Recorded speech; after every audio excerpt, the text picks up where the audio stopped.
Hello friends, book insider पर आप सभी का स्वागत है।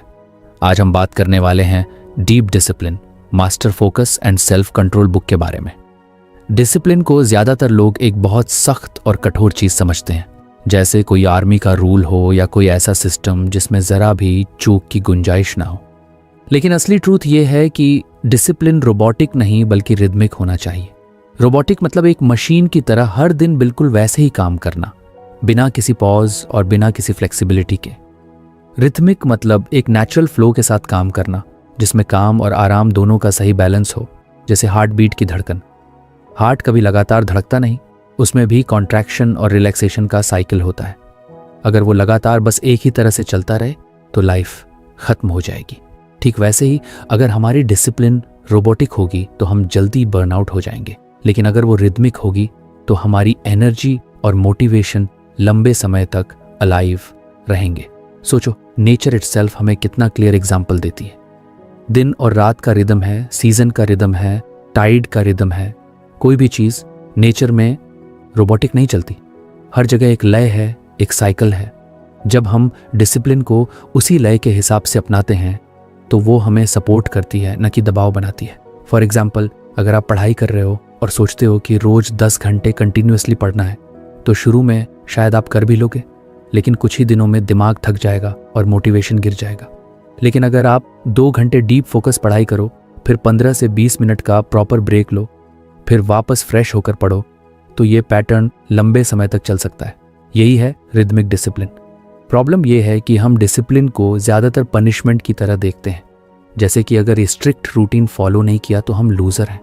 लेकिन सच ये है कि डिसिप्लिन एक सपोर्टिव सिस्टम है जो हमें हमारे गोल्स तक पहुंचाने में मदद करता है।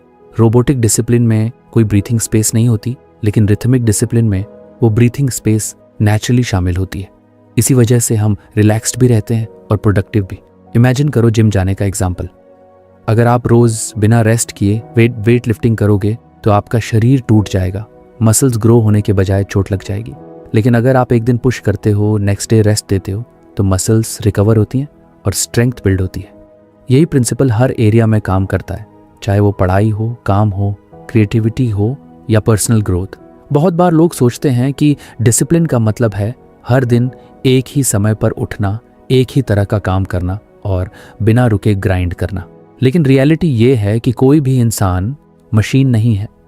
मशीन्स को ऑयल और मेंटेनेंस चाहिए, इंसानों को रेस्ट और रिक्रिएशन चाहिए।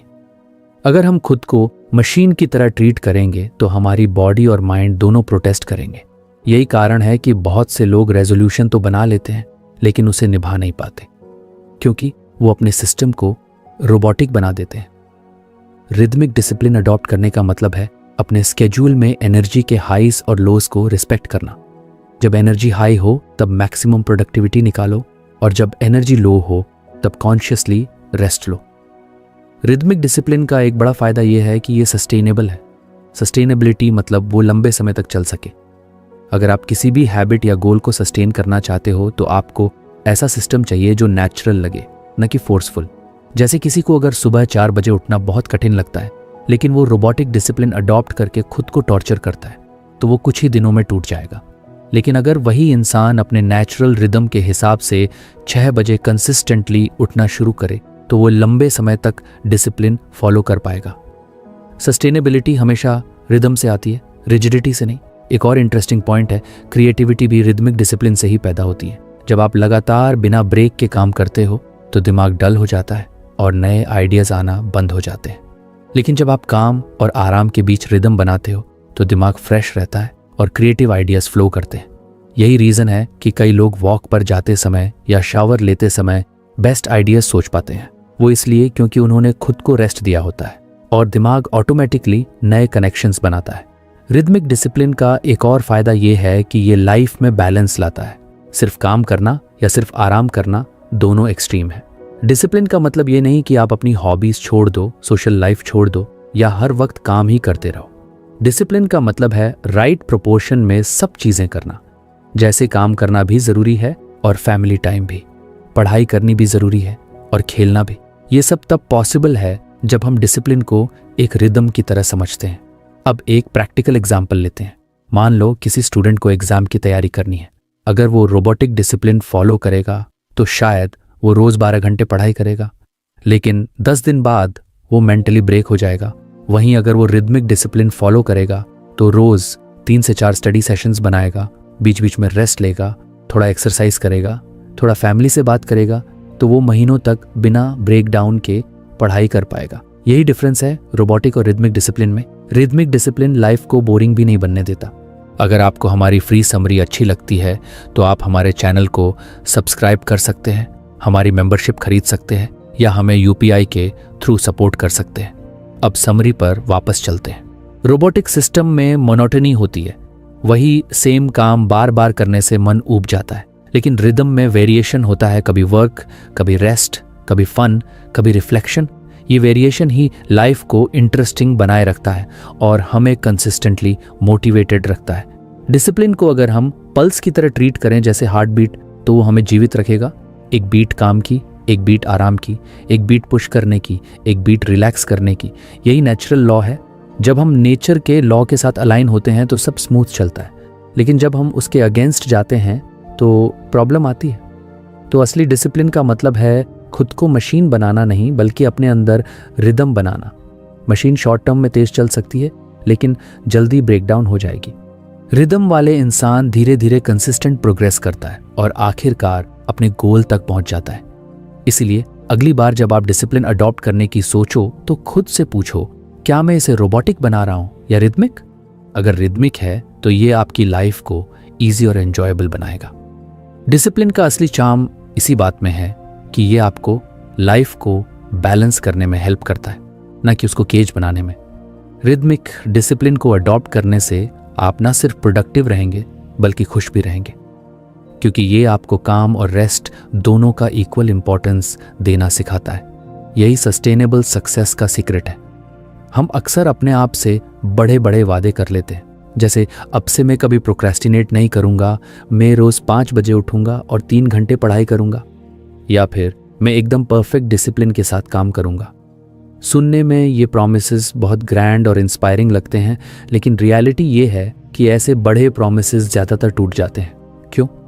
क्योंकि ये हमारी करंट एनर्जी, हैबिट्स और माइंडसेट से बहुत बड़े होते हैं। हम एकदम से अपनी आइडेंटिटी बदलने की कोशिश करते हैं, और जब 1-2 दिन में फेल हो जाते हैं तो गिल्ट और फ्रस्ट्रेशन हमें और पीछे धकेल देता है। यही वजह है कि मोटिवेशनल हाई पर लिए गए बड़े रेजोल्यूशंस अक्सर टिकते नहीं। असली सीक्रेट डिसिप्लिन का माइक्रो कमिटमेंट्स में छिपा है। माइक्रो कमिटमेंट्स का मतलब है छोटे छोटे प्रॉमिसेस अपने आप से करना, ऐसे वादे जो इतने छोटे हों कि उन्हें निभाना ऑलमोस्ट इम्पॉसिबल टू फेल लगे। जैसे अगर आपको राइटिंग शुरू करनी है तो बड़े बड़े प्लान्स बनाने की बजाय बस इतना प्रॉमिस करो, मैं सिर्फ 5 मिनट लिखूंगा। अगर आपको एक्सरसाइज शुरू करनी है तो ये मत कहो कि मैं रोज 1 घंटा जिम करूंगा, बस इतना कहो मैं सिर्फ 10 पुशअप्स करूंगा। ये छोटे डील्स आपके दिमाग को ट्रिक करते हैं, क्योंकि वो कहता है इतना तो मैं ईजिली कर सकता हूं। और जब आप इसे कंप्लीट कर लेते हो तो आपके अंदर एक माइक्रो विन का सेटिस्फैक्शन आता है। यही माइक्रो विन्स बार बार रिपीट होकर आपके अंदर डिसिप्लिन की नई आइडेंटिटी बना देती हैं। आइडेंटिटी का पॉइंट यहाँ बहुत इंपॉर्टेंट है। जब आप बड़े प्रॉमिसेस करते हो और फेल हो जाते हो तो आपकी आइडेंटिटी बनती है, मैं वो इंसान हूँ जो डिसिप्लिन नहीं रख पाता। लेकिन जब आप छोटे छोटे माइक्रो कमिटमेंट्स करते हो और उन्हें सक्सेसफुली पूरा करते हो तो धीरे धीरे आपकी आइडेंटिटी शिफ्ट होती है। मैं वो इंसान हूँ जो अपने प्रॉमिसेस निभाता है। ये आइडेंटिटी चेंज बहुत पावरफुल होता है, क्योंकि इंसान हमेशा अपनी आइडेंटिटी के साथ कंसिस्टेंट रहना चाहता है। अगर आप खुद को डिसिप्लिन्ड पर्सन मानने लगते हो तो नेचुरली आप और डिसिप्लिन्ड एक्शंस करने लगते हो। अब सोचो, अगर कोई स्टूडेंट कहता है मैं रोज 8 घंटे पढ़ाई करूंगा, हो सकता है वो 1 से 2 दिन करे, लेकिन जल्द ही वो थक जाएगा या डिस्ट्रैक्ट हो जाएगा और फिर गिल्ट आएगा कि मैं अपने वर्ड पर खरा नहीं उतरा। इसके बजाय अगर वही स्टूडेंट कहे मैं सिर्फ 10 मिनट पढ़ूंगा, तो वो हर दिन उसे ईजिली पूरा कर लेगा। और इंटरेस्टिंग बात यह है कि अक्सर जब आप माइक्रो कमिटमेंट शुरू करते हो तो मोमेंटम क्रिएट हो जाता है। वो स्टूडेंट कहेगा चलो 10 मिनट तो हो गए, अब 20 और कर लेता हूं, और कभी कभी वही 10 मिनट का वादा 2 घंटे तक खींच जाएगा। लेकिन फर्क ये है कि शुरुआत हमेशा छोटी होती है, जिससे स्टार्ट करने का रेजिस्टेंस खत्म हो जाता है। प्रोक्रेस्टिनेशन एक्चुअली इसी रेजिस्टेंस की वजह से होता है। हमारा दिमाग बड़े काम को देखकर डर जाता है, इतना बड़ा टास्क कैसे शुरू करूंगा। लेकिन जब आप उसे माइक्रो कमिटमेंट्स में तोड़ देते हो तो काम मैनेजेबल लगने लगता है। जैसे अगर किसी को बुक लिखनी है और वो सोचे कि मुझे 300 पेज लिखने हैं तो नेचुरली प्रोक्रेस्टिनेशन आएगा। लेकिन अगर वो कहे मैं आज सिर्फ 5 मिनट लिखूंगा तो काम ईजी लगेगा और वो तुरंत शुरू कर देगा। यही छोटे छोटे स्टेप्स अल्टीमेटली बड़े काम पूरे करवा देते हैं। माइक्रो कमिटमेंट्स की एक और ब्यूटी ये है कि ये आपको कंसिस्टेंसी सिखाते हैं। डिसिप्लिन का असली मतलब है छोटे एक्शंस को रोज रिपीट करना। सक्सेस का फॉर्मूला भी यही है, छोटे कंसिस्टेंट स्टेप्स। कोई भी बड़ी सक्सेस एक ही दिन में नहीं मिलती। हर बड़ी अचीवमेंट छोटे छोटे कंसिस्टेंट एक्शंस का रिजल्ट होती है। तो जब आप डेली छोटे छोटे कमिटमेंट्स निभाते हो तो आप लॉन्ग टर्म में बड़ी सक्सेस की फाउंडेशन बिल्ड कर रहे होते हो। मान लो कोई व्यक्ति फिटनेस में इंप्रूव करना चाहता है। अगर वो कहे कि मैं अगले 3 महीने में 6 पैक बनाऊंगा तो ये बहुत बड़ा प्रॉमिस है और जल्दी टूट सकता है। लेकिन अगर वो डेली सिर्फ 15 मिनट वॉक का प्रॉमिस करे तो वो आसानी से टिकेगा। और जब वो वॉक कंसिस्टेंट हो जाएगी तो उसके अंदर कॉन्फिडेंस आएगा। फिर वो धीरे धीरे एक्सरसाइज बढ़ा लेगा। एक दिन अचानक वो रियलाइज करेगा कि उसकी लाइफस्टाइल बदल चुकी है। और ये सब शुरू हुआ था छोटे माइक्रो कमिटमेंट से। ये प्रिंसिपल सिर्फ हेल्थ या पढ़ाई पर नहीं, लाइफ के हर एरिया में काम करता है। फॉर एग्जाम्पल, अगर आप पैसे बचाना चाहते हो तो बड़े बड़े सेविंग गोल्स की बजाय छोटे छोटे कमिटमेंट्स बनाओ, जैसे रोज सिर्फ 50 रुपये बचाना। अगर आप मेडिटेशन करना चाहते हो तो शुरुआत में ये मत कहो कि मैं रोज 30 मिनट मेडिटेट करूंगा। बस इतना कहो, मैं रोज 2 मिनट शांत बैठूंगा। ये 2 मिनट धीरे धीरे 5 बनेंगे, फिर 10, और फिर एक दिन आपको मेडिटेशन आसान और नेचुरल लगने लगेगा। माइक्रो कमिटमेंट्स का एक और बड़ा फायदा है कि ये फियर को खत्म करते हैं। बड़े प्रॉमिसेस हमारे अंदर डर पैदा करते हैं, क्या मैं ये कर पाऊंगा। लेकिन छोटे प्रॉमिसेस इतने आसान होते हैं कि दिमाग इंस्टेंटली हाँ बोल देता है। और जब आप उसे सक्सेसफुली कंप्लीट कर लेते हो तो आपके अंदर कॉन्फिडेंस बिल्ड होता है। यही कॉन्फिडेंस बार बार बढ़ता है और आपको बड़े काम नेचुरली अचीव करवाता है। ये भी इंटरेस्टिंग है कि माइक्रो कमिटमेंट्स आपकी हैबिट बिल्डिंग प्रोसेस को आसान बना देते हैं। हैबिट्स हमेशा छोटे स्टेप्स से बनती हैं, बड़े जंप से नहीं। अगर आप ब्रशिंग करते हो तो वो हैबिट है क्योंकि वो छोटा और आसान है। अगर ब्रशिंग भी 1 घंटे का काम होता तो शायद कोई हैबिट नहीं बन पाती। इसी तरह जब आप किसी नई हैबिट को अडॉप्ट करना चाहते हो तो उसे इतना छोटा बना दो कि ना कहना मुश्किल लगे। साइकोलॉजी में इसे मिनिमम वायबल कमिटमेंट कहते हैं, यानी हैबिट को इतना छोटा कर दो कि उसे अडॉप्ट करना ऑटोमेटिक लगने लगे। अब जरा सोचो, आपकी लाइफ कैसी लगेगी अगर आप बड़े रेजोल्यूशंस के बजाय माइक्रो कमिटमेंट्स अडॉप्ट करना शुरू कर दो।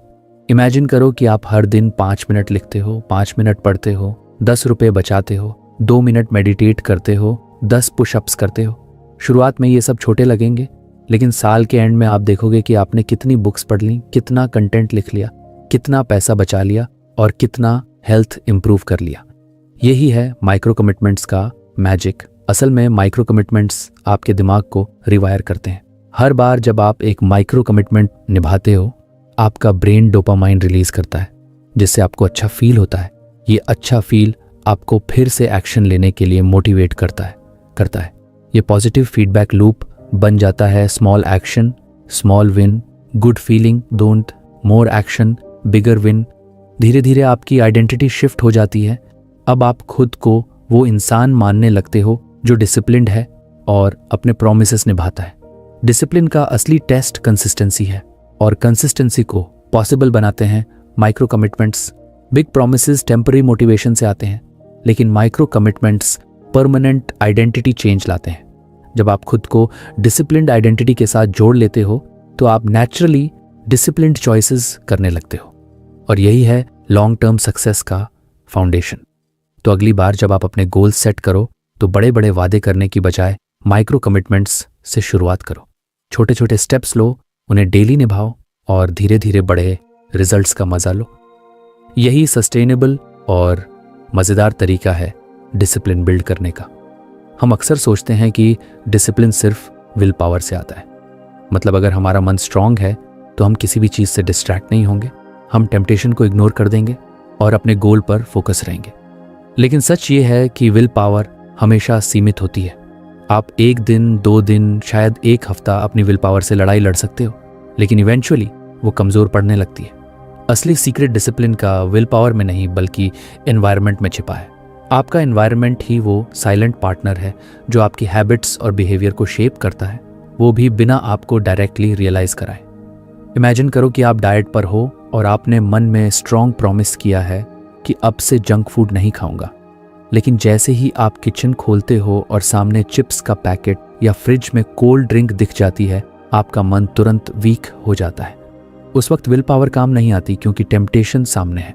लेकिन अगर आपने पहले से अपने एनवायरनमेंट को मैनेज किया होता, जैसे किचन से जंक फूड हटा दिया होता और उसकी जगह फ्रूट्स या हेल्दी स्नैक्स रखे होते, तो आपको विल पावर की ज़रूरत ही नहीं पड़ती। आप नेचुरली हेल्थी चॉइस करते क्योंकि एनवायरनमेंट ने टेम्पटेशन को ही गायब कर दिया।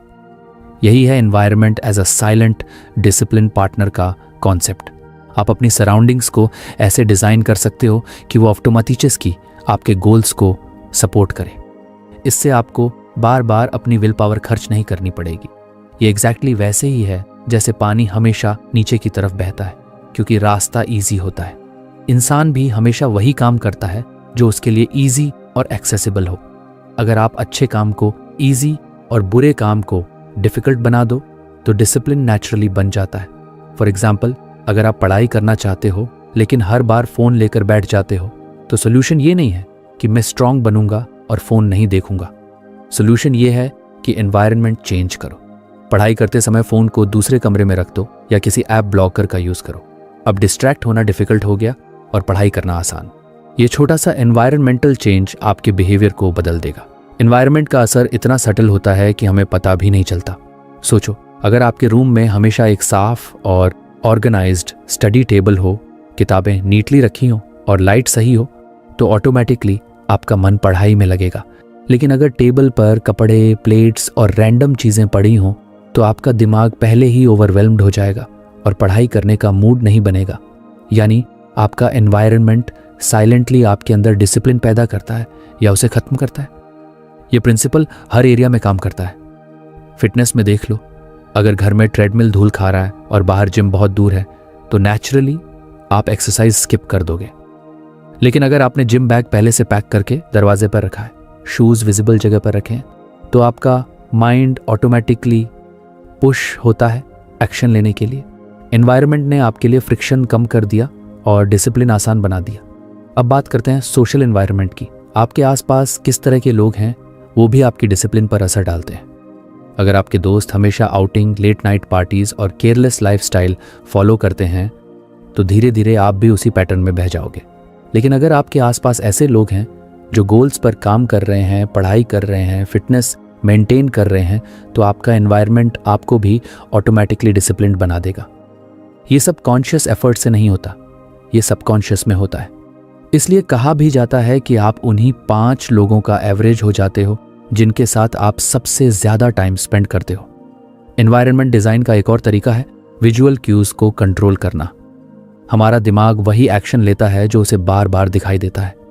अगर आपके सामने हर वक्त टीवी और रिमोट रखा हो, तो आप बार बार उसे ऑन करोगे। लेकिन अगर वही रिमोट कबर्ड में छुपा दो और किताबें टेबल पर रख दो, तो ऑटोमेटिकली आप किताब उठा लोगे। ये सब छोटे छोटे डिज़ाइन चेंजेस हैं जो आपकी डेली हैबिट्स को साइलेंटली शेप करते हैं। एक प्रैक्टिकल एग्जाम्पल लेते हैं। मान लो एक स्टूडेंट एग्जाम की तैयारी करना चाहता है। अब अगर वो पढ़ाई के लिए रूम में बैठा है और उसके सामने ओपन लैपटॉप, व्हाट्सएप, वेब और यूट्यूब का टैब ओपन है, तो वो कितनी भी विल पावर लगाए डिस्ट्रैक्शन होगा ही। लेकिन अगर वही स्टूडेंट एग्जाम प्रिपरेशन के लिए सिर्फ नोट्स और किताबें टेबल पर रखे, इंटरनेट ऑफ करे और बैकग्राउंड में एक साइलेंट जगह चुने, तो एनवायरनमेंट खुद उसे डिसिप्लिन देगा। वो बिना डिस्ट्रैक्शन के पढ़ेगा क्योंकि उसके आसपास कोई टेम्पटेशन ही नहीं है। एनवायरनमेंट की शक्ति इतनी ज़्यादा है कि ये आपकी आइडेंटिटी तक शेप कर देती है। अगर आप अपने रूम में मोटिवेशनल कोट्स लगाते हो, अपनी गोल्स की पिक्चर वॉल पर लगाते हो, तो रोज़ रोज़ उन्हें देखकर आपका सबकॉन्शियस माइंड रीइंफोर्स होता है कि मैं डिसिप्लिन्ड और गोल ओरिएंटेड इंसान हूँ। धीरे धीरे ये आपकी आइडेंटिटी का हिस्सा बन जाता है। दूसरी तरफ अगर आपके आसपास हर वक्त नेगेटिव बातें, गंदगी और डिस्ट्रैक्शंस हों, तो आप डिसिप्लिन मेंटेन नहीं कर पाओगे। इंटरेस्टिंग बात यह है कि आप एनवायरनमेंट को जितना ज़्यादा अपने फेवर में डिज़ाइन करते हो उतना कम आपको खुद से लड़ना पड़ता है। डिसिप्लिन अब कोई स्ट्रगल नहीं रहता बल्कि डिफ़ॉल्ट चॉइस बन जाता है। आप सोचे बिना अच्छे डिसीजंस लेने लगते हो। यही रीज़न है कि सक्सेसफुल लोग अपना एनवायरनमेंट बहुत कॉन्शियसली मैनेज करते हैं। स्टीव जॉब्स से लेकर इलन मस्क तक सबके पास एक ऐसा सेटअप था जो उनके फोकस और डिसिप्लिन को सपोर्ट करता था। अब सोचो, अगर आप खुद अपनी लाइफ में ये प्रिंसिपल अप्लाई करो तो क्या होगा। अगर आप फिटनेस चाहते हो तो घर में अनहेल्थी स्नैक्स ही मत रखो। अगर आप पढ़ाई चाहते हो तो डिस्ट्रैक्शन वाले ऐप्स अनइंस्टॉल कर दो। अगर आप पैसे बचाना चाहते हो तो बैंक अकाउंट में ऑटो ट्रांसफ़र सेट कर दो ताकि पैसा दिखे ही नहीं और ऑटोमेटिकली सेव हो जाए।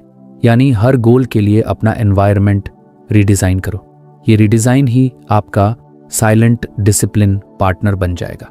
ये भी याद रखना ज़रूरी है कि एनवायरनमेंट सिर्फ फिजिकल स्पेसेस तक लिमिटेड नहीं है, डिजिटल एनवायरनमेंट भी उतना ही इम्पॉर्टेंट है।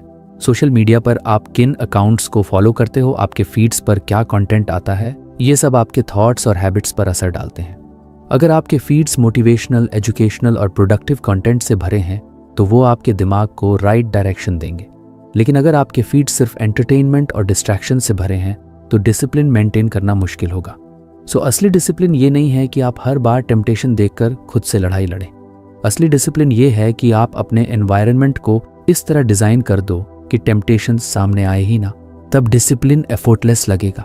इसे समझने के लिए एक सिंपल एग्जाम्पल लो। अगर आपके घर में सीढ़ियाँ और एक एस्केलेटर है तो आप हमेशा एस्केलेटर चुनोगे क्योंकि वो ईजी है।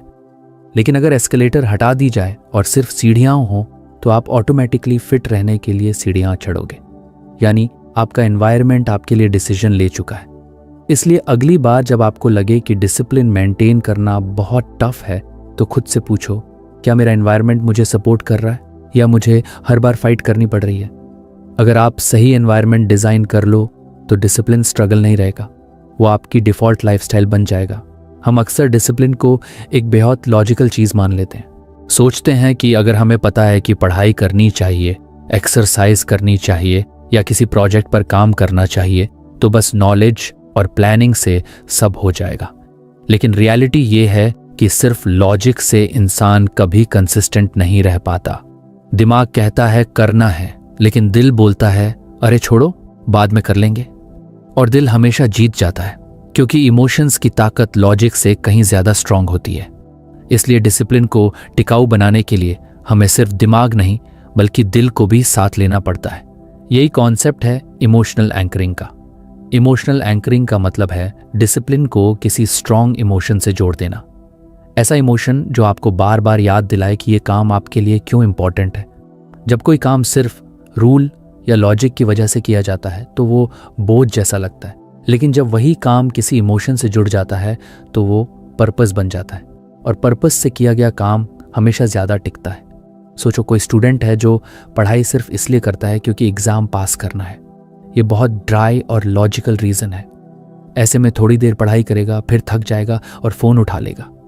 लेकिन अगर वही स्टूडेंट अपनी पढ़ाई को इस इमोशन से जोड़ दे कि अगर मैं ये एग्ज़ाम पास कर लूँगा तो मेरे पेरेंट्स कितने प्राउड होंगे और मैं अपने ड्रीम करियर की तरफ एक कदम आगे बढ़ जाऊँगा, तो उसका मोटिवेशन अचानक मल्टीप्लाई हो जाएगा। अब उसके अंदर सिर्फ लॉजिक नहीं, एक इमोशनल एंकर भी है। जब भी वो थकान महसूस करेगा उसे वो प्राउड मोमेंट याद आएगा और वो वापस किताब खोल लेगा। इमोशन एक्चुअली रेपिटेशन को फ्यूल करता है। विल पावर एक दो बार पुश कर सकती है, लेकिन बार बार वही काम करने की ताकत इमोशन देता है। जैसे जिम जाने का एग्जाम्पल लो। अगर आप सिर्फ लॉजिक से सोचते हो कि जिम जाना ज़रूरी है क्योंकि हेल्थ इंपॉर्टेंट है तो कुछ ही दिनों में मोटिवेशन गिर जाएगा। लेकिन अगर आपने जिम को अपने किसी डीप इमोशन से जोड़ लिया है, जैसे मैं हेल्थी रहूं ताकि अपने बच्चों के साथ खेल सकूं, या मैं स्ट्रांग बनूं ताकि खुद पर कॉन्फिडेंस आए, तो वो इमोशन आपको बार बार उठकर जिम ले जाएगा। ये भी सच है कि इंसान पॉजिटिव इमोशंस के लिए ही काम नहीं करता।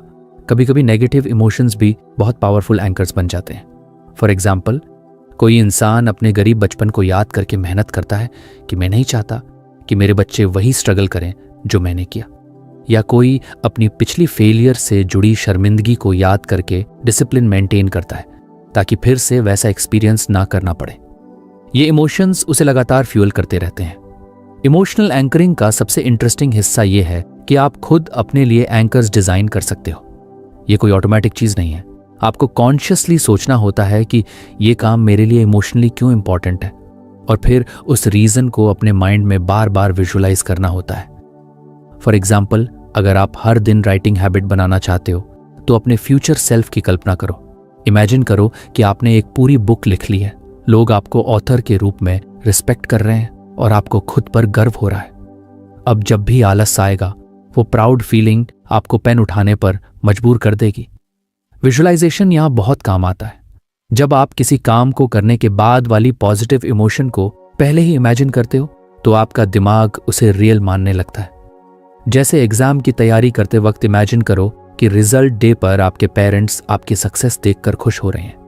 वो खुशी का इमोशन आपके डिसिप्लिन को ज्यादा मजबूत बना देगा। इमोशनल एंकर्स बनाने का एक और तरीका है काम को किसी ऐसे इंसान से जोड़ना जिसे आप बहुत केयर करते हो। मान लो आपको पढ़ाई में मन नहीं लग रहा, लेकिन अगर आप सोचो कि मेरे छोटे भाई बहन मुझे रोल मॉडल मानते हैं, अगर मैं मेहनत करूंगा तो उन्हें भी इंस्पिरेशन मिलेगी, तो आपके अंदर ऑटोमेटिकली एक नई एनर्जी आ जाएगी। अब आप सिर्फ अपने लिए नहीं बल्कि किसी और के लिए भी डिसिप्लिन फॉलो कर रहे हो। ये फॉर समवन एल्स वाला इमोशन बहुत स्ट्रांग होता है, क्योंकि इंसान नेचुरली दूसरों को डिसअपॉइंट नहीं करना चाहता। असल में इमोशंस ही हैबिट्स को डीपली एम्बेड करते हैं। अगर कोई काम बोरिंग लगेगा तो वो हैबिट नहीं बनेगी, लेकिन अगर वही काम किसी स्ट्रांग इमोशन से जुड़ जाएगा तो वो ऑटोमेटिक हैबिट बन जाएगी।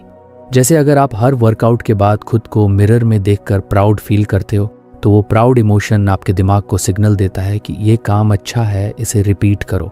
धीरे धीरे वर्कआउट आपकी आइडेंटिटी का हिस्सा बन जाता है। आइडेंटिटी और इमोशंस का कनेक्शन बहुत गहरा है। जब आप खुद को किसी आइडेंटिटी से इमोशनली कनेक्ट कर लेते हो तो डिसिप्लिन ऑटोमेटिक हो जाता है। फॉर एग्जाम्पल, अगर आप खुद से कहो मैं वो इंसान हूं जो हमेशा अपने वादे निभाता है, और हर बार माइक्रो कमिटमेंट पूरा करने पर प्राइड फील करो, तो वो प्राइड आपका इमोशनल एंकर बन जाएगा। धीरे धीरे आपका दिमाग इस आइडेंटिटी से अटैच हो जाएगा और डिसिप्लिन डिफॉल्ट बन जाएगा। इमोशनल एंकरिंग प्रैक्टिकल लाइफ में भी बहुत काम आती है। मान लो कोई इंसान स्मोकिंग छोड़ना चाहता है। अगर वो सिर्फ लॉजिक से सोचेगा स्मोकिंग हेल्थ के लिए खराब है, तो शायद कुछ दिन ट्राई करेगा और फिर रिलैप्स हो जाएगा।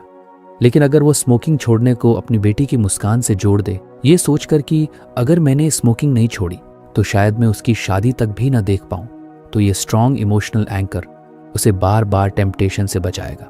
इमोशंस बेसिकली आपके दिमाग को शॉर्टकट्स देते हैं। लॉजिक में बार बार सोचने की जरूरत पड़ती है, लेकिन इमोशंस तुरंत एक्शन ट्रिगर करते हैं। अगर आपको एग्जाम पास करना सिर्फ लॉजिक से याद है तो आप डिले करोगे, लेकिन अगर एग्जाम पास करने से जुड़ी इमोशन आपके अंदर जल रही है तो आप बिना सोचे एक्शन लोगे। इसीलिए डिसिप्लिन को लंबे समय तक सस्टेन करना है तो हर टास्क को किसी इमोशन से जोड़ना जरूरी है। अब सोचो, अगर आपकी लाइफ में हर इंपॉर्टेंट गोल के लिए आपने इमोशनल एंकर्स बना लिए तो क्या होगा? हेल्थ के लिए एंकर हो सकता है, मैं अपने पेरेंट्स को खुश देखना चाहता हूँ। मनी के लिए एंकर हो सकता है, मैं अपने बच्चों को बेस्ट एजुकेशन देना चाहता हूँ। करियर के लिए एंकर हो सकता है, मैं खुद को प्रूव करना चाहता हूँ कि मैं कैपेबल हूँ। ये एंकर्स आपके डिसिप्लिन को फ्यूल करेंगे और आपको बार बार सही चॉइसेस दिलाएंगे। तो अगली बार जब आपको लगे कि डिसिप्लिन मेंटेन करना बहुत टफ है, तो खुद से पूछो, ये काम मेरे लिए इमोशनली क्यों इंपॉर्टेंट है? अगर आंसर मिल गया तो आपके पास एक एंकर होगा जो हर बार आपको वापस ट्रैक पर ले आएगा। लॉजिक टेम्परेरी पुश देता है, लेकिन इमोशंस लाइफ लॉन्ग पुल क्रिएट करते हैं। जरा इमेजिन करो कि आपके पास एक इनविजिबल बैंक अकाउंट है, लेकिन इसमें पैसे नहीं होते, इसमें आपकी सेल्फ ट्रस्ट और डिसिप्लिन जमा होती है। हर बार जब आप अपने आप से किया हुआ कोई छोटा सा वादा निभाते हो, जैसे सुबह जल्दी उठना, 20 मिनट पढ़ाई करना या एक्सरसाइज करना, तो आप इस अकाउंट में एक डिपॉजिट करते हो। और हर बार जब आप अपना वादा तोड़ते हो, जैसे अलार्म स्नूज कर दिया, प्रोक्रेस्टिनेट कर दिया या गोल स्किप कर दिया, तो आप इस अकाउंट से विथड्रॉल कर लेते हो। यही है डिसिप्लिन बैंक अकाउंट प्रिंसिपल। बहुत लोग डिसिप्लिन को एक वन टाइम चीज मानते हैं, जैसे आज मैंने पढ़ाई कर ली तो बस काम पूरा। लेकिन सच ये है कि डिसिप्लिन एक कंपाउंडिंग प्रोसेस है। बिल्कुल वैसे ही जैसे पैसे बैंक में डिपॉजिट करने से इंटरेस्ट बनता है, वैसे ही जब आप बार बार छोटे छोटे वादे पूरे करते हो तो आपके अंदर सेल्फ ट्रस्ट बढ़ती है, और जब सेल्फ ट्रस्ट बढ़ती है तो डिसिप्लिन ऑटोमेटिक हो जाता है। सोचो, अगर आपका फ्रेंड बार बार आपसे प्रॉमिस करके तोड़ दे तो आप उस पर ट्रस्ट नहीं कर पाओगे। सेम आपके और आपके खुद के बीच होता है। जब आप खुद से कहते हो कि कल से एक्सरसाइज करूंगा और नहीं करते तो आप अपने ही वर्ड्स पर भरोसा खो देते हो। और जब सेल्फ ट्रस्ट ही नहीं रहती तो डिसिप्लिन मेंटेन करना और भी मुश्किल हो जाता है। लेकिन अगर आप कंसिस्टेंटली छोटे छोटे प्रॉमिसेस पूरे करते हो तो आपके दिमाग को सिग्नल मिलता है कि मैं अपने वर्ड्स का पक्का हूँ। ये ट्रस्ट धीरे धीरे इतनी स्ट्रांग हो जाती है कि आप बड़े गोल्स भी कॉन्फिडेंटली अचीव करने लगते हो।